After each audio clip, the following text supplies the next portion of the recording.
And now, Working Man Radio with your host, Joe Lyles. And a big welcome back. It has been a long time between drinks. Long time since since you've heard me. Long time since I've heard from any of you. I remember those phone calls I used to get. We used to get them from all over the country. We are back with a brand new incantation of Working Man Radio. A brand new version of our radio podcast that we used to do them. We used to call it CG Radio, Conceptual Guerrilla Radio. We're changing our focus a little bit. And we might as well start off by telling you what we're going to be doing and telling you why. My friends, I want to tell you something. The recent election has saved Social Security and Medicare for a little while. That's right. Well, the election of Barack, if Mitt Romney had been elected, if Mitt Romney and Paul Ryan had been elected with a Republican House of Representatives and enough blue dog Democrats in the Senate, they would have done some version of privatization or otherwise destroying Medicare and Social Security. And they would have been looking to, there would have been a serious effort to repeal or scale back the new health care reform. The results of the election could have been a disaster. If you are a working man and you don't know that, you need to know it. You need to know it. You need to understand. You need to understand that if you're a working man and you want to have any kind of a retirement, you need Social Security. If you're a working man, you need high wages.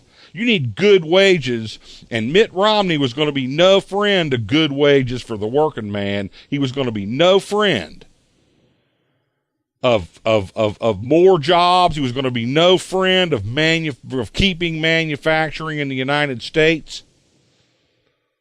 You dodged a big bullet, and I know a lot of working men voted for Mitt Romney. You didn't need to. That election is over. If you don't like Barack Obama, and I don't care if you don't, he's not running. He's not running ever again. He's never going to be a candidate for public office ever again as long as he lives. He can't run for re-election. Don't listen to the conspiracy theorists telling you how he's angling to try to run for a third term. He's not angling to try to run for a third term. He's not going to run for a third term. Nobody's going to let him run for a third term. It's not a problem. You don't need to worry about it. What you need to worry about is who's going to win the next election and what are they going to do to you. Now, I know why a lot of working men don't vote for Democrats. I know why. The answer is the constellation of special interests, and that's what they are. Special interests that have congregated inside the Democratic Party. One of those special interests I'm talking about is not labor. Labor is not a special interest.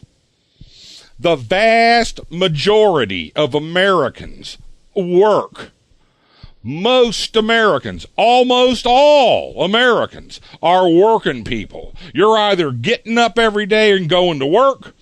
In some cases, you are staying at home with the children, which is work. If you've ever watched children and you've ever managed a household, it's work. While the breadwinner, the working man, goes off to work. The vast majority of Americans are working people. So anybody who represents the interest of working people, that's not a special interest.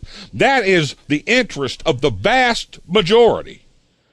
The vast majority of working Americans. The vast majority of America. If you are a working person, you're not a special interest. What is the common good is what's good for working people. Don't ever let anybody tell you any different. The special interest, and I'm going to talk about a special interest. I'm going to talk about there's one special interest that has found a home in the Democratic Party, and it has done so. It has done so in the last 20 years. From the election of Bill Clinton was when this special interest came into its own. It did not exist. Or it existed, but it was not on anybody's radar. I'm talking about the gay rights movement. Gay rights became a critical component of the Democratic coalition starting in 1992. They helped elect Bill Clinton. That's why Bill Clinton got them Don't Ask, Don't Tell, which they subsequently didn't like anymore. But in 1993, it was a victory. It is the reason that today that gay men and women are can serve in the military, which doesn't offend me any. If a man's willing to get his ass shot off for his country, that's good enough for me to let him in and let him serve. I don't care what he does off duty. Because whether you're hetero or homosexual, there ain't supposed to be any hein and shein, or any hein and hein, or any shein and shein going on while you're at work. What you do after hours, that's your business. I don't have a problem with that. But there's a reason that became important. There's a reason that became law. There's a reason that there became a political critical mass. There's a reason why the entire Northeast now allows gay marriage when nobody allowed it until 2004. There's a reason that majorities of people in this country now believe in it when nobody believed in it 8 years ago. When George W. Bush ran in 2004, Chris Matthews was asking every Democratic candidate, do you believe in gay marriage? And he was trying to embarrass them because they had to talk to this special interest. And a lot of working men, they do not particularly sympathize with those interests. Working men tend to be very male. I've been one and I've known them and I like them. I like the working man. I like a man's man. And they don't tend to have a lot of sympathy for gay rights. And it has driven a lot of you away. Let me tell you something. Let me tell you why the gay rights lobby has become so powerful in the Democratic Party.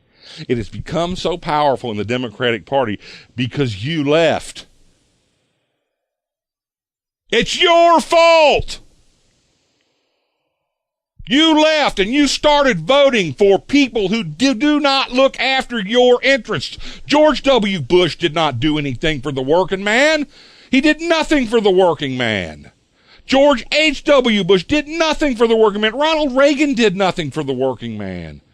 Ronald Reagan busted unions. Ronald Reagan's Labor Department ignored unions. But you voted for them. And the Democrats needed every vote they could get. And they found this constituency that gives money, that votes, that volunteers, but they wanted the payoff. And the result is that today the Republican Party is not taking care of the working man, and they're not, and you know they're not. The Democratic Party isn't either. I'm Joe Lyles. We'll see you next time. You've been listening to Working Man Radio with Joe Lyles at joelylesradio.com.